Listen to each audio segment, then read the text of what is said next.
When Russia invaded Ukraine, this one-time Russian oligarch had had enough. Billionaire Leonid Nevzlin, a longtime critic of Vladimir Putin, publicly renounced his Russian citizenship in a Facebook post.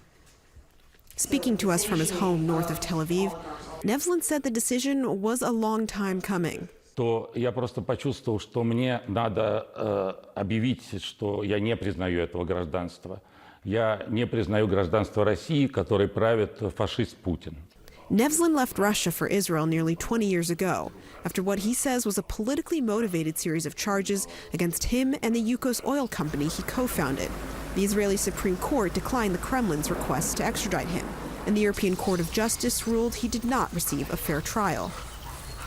Nevzlin is calling now for harsher sanctions against his one-time compatriots, the Russian oligarchs, and criticizing the Israeli government for what he says is a lackluster response to the war. What do you think it would take for the Russian elite, for the oligarchs, to stop supporting Vladimir Putin? Необходимо больше санкций против российской элиты, и не только против бизнеса, но и против его политических, личных и бюрократических союзников, которые действительно запятнали свои руки в крови за все эти годы. Вот. Украина является, мне кажется, последней точкой, и санкционирование большого количества людей должно произойти системно, не оставив им никакой лазейки пользоваться ворованными деньгами ни на Западе, ни на Востоке, а также должно затронуть их семьи. We've been hearing here in Israel that there might be a new wave of Russian oligarchs, Russian elite who will try to leave Russia and come to Israel. Do you think they should be allowed in?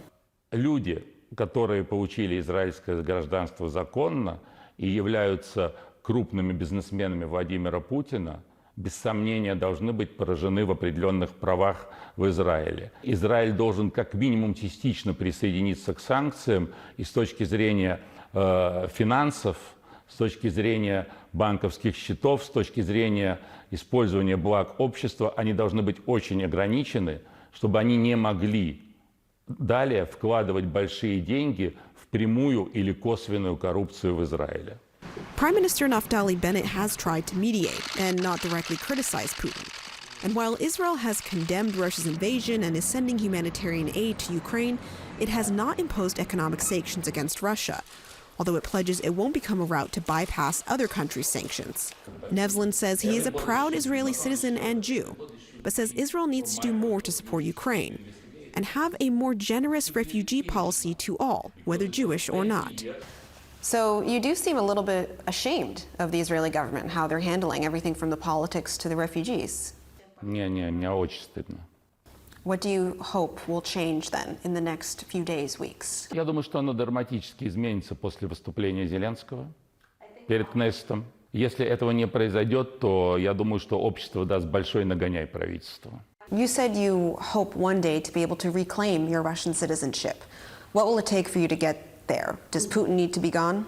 Я бы, конечно, я вам скажу честно, если бы мне дали бы украинское гражданство, то я бы считал это большой честью. Until then, one less citizenship in hand, Nevzlin says he'll continue to work trying to democratize Russia from the outside.